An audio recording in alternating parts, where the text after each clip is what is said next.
सुप्रभात प्यारे बच्चों, आज हम हिंदी व्याकरण का पाठ 5 करेंगे, संज्ञा, जिसे हम इंग्लिश में नाउन बोलते हैं। ठीक है, अब हम पाठ को पढ़ते हैं। क्या दिया हुआ है? हम अपनी चारों ओर विभिन्न प्रकार के जीव जंतुओं, वस्तुओं तथा स्थानों को देखते हैं। ठीक है, हम अपने एनवायरनमेंट में, अपने आसपास क्या देखते हैं? विभिन्न प्रकार के जीव जंतु, वस्तु तथा स्थानों को क्या करते हैं? देखते हैं।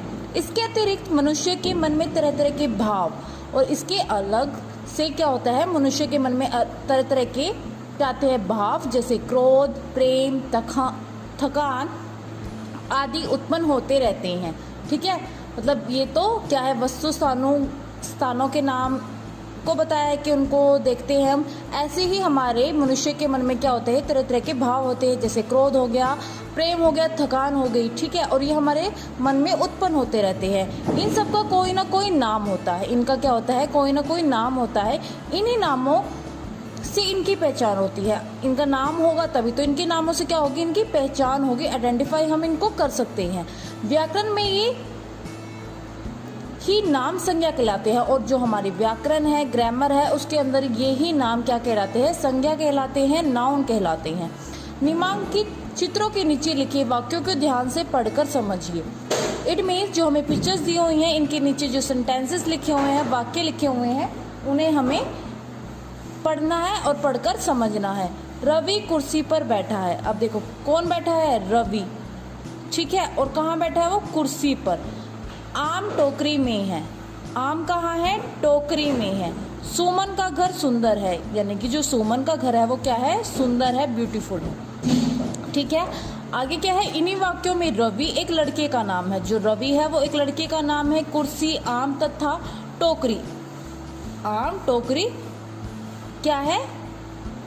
और कुर्सी वस्तु के नाम है। सुमन एक व्यक्ति यानी कि लड़की का नाम है, और घर एक स्थान का नाम है। और घर क्या है? एक स्थान का नाम है। इस तरह हम देखते हैं कि प्रत्येक व्यक्ति, वस्तु तथा स्थान का कोई ना कोई नाम होता है। उस नाम से ही उसकी पहचान होती है। इस नाम को ही संज्ञा कहते हैं। इट मीन्स इस तरह से हम देखते हैं कि प्रत्येक व्यक्ति का, वस्तु का और स्थान का क्या है? कोई ना कोई नाम है। जैसे ये लड़का है, इसका नाम रवि है, और जो ये वस्तु है इसका नाम कुर्सी है। ऐसे ही टोकरी है, आम है, ये क्या है? वस्तुओं के नाम है। ठीक है, सुमन क्या है? लड़की का नाम है, और घर किसी स्थान का नाम है। तो ये क्या है? किसी न किसी स्थान, वस्तु या व्यक्ति का कोई ना कोई नाम हुआ ना। ठीक है, और इन्हीं की से उनकी क्या होती है? पहचान होती है, और इसी को हम क्या कहते हैं? संज्ञा कहते हैं। ठीक है, परिभाषा क्या है? किसी प्राणी, वस्तु, स्थान या भाव के नाम को क्या कहते हैं? संज्ञा कहते हैं। क्या कहते हैं? संज्ञा कहते हैं। आगे क्या है? संज्ञा के निम्नलिखित उदाहरणों को पढ़कर समझना है। क्या करना है? पढ़कर हमें समझना है। ठीक है, व्यक्तियों के नाम दिए हुए हैं उन्होंने। सबसे पहले सचिन तेंदुलकर, सुभाष चंद्र बोस और अमित। ये क्या है? व्यक्ति है, और व्यक्तियों के नीचे नाम दिए हुए हैं। ऐसे ही प्राणियों के नाम, कुत्ता, बिल्ली, तितली। क्या है? प्राणियों के नाम क्या है? कुत्ता, बिल्ली और तितली। स्थानों के नाम क्या है? घर, कुतुब मीनार और वन। ये क्या है? स्थानों के नाम है। ऐसे ही चौथे पे क्या है? भावों के नाम, प्रसन्नता यानी कि वो खुश है, प्रसन्न है। ऐसे ही क्रोध, देखो इस पिक्चर में क्या है? टीचर स्टूडेंट पे क्या कर रहा है? गुस्सा कर रहा है, क्रोध कर रहा है। और यहाँ पर क्या है? गर्मी। इस लड़के को गर्मी लग रही है, किससे? सूरज से। इसने देखो छाता ओढ़ा हुआ है। ये क्या है? हमारे सारे भाव है। वो खुश है, वो क्रोधित है, और उसको गर्मी लग रही है। तो ये सारे क्या है? हमारे भाव हैं।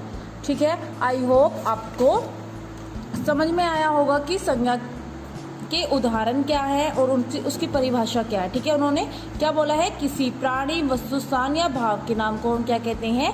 संज्ञा कहते हैं। ठीक है, आप इनको अच्छे से रीड आउट करना, समझना। ओके,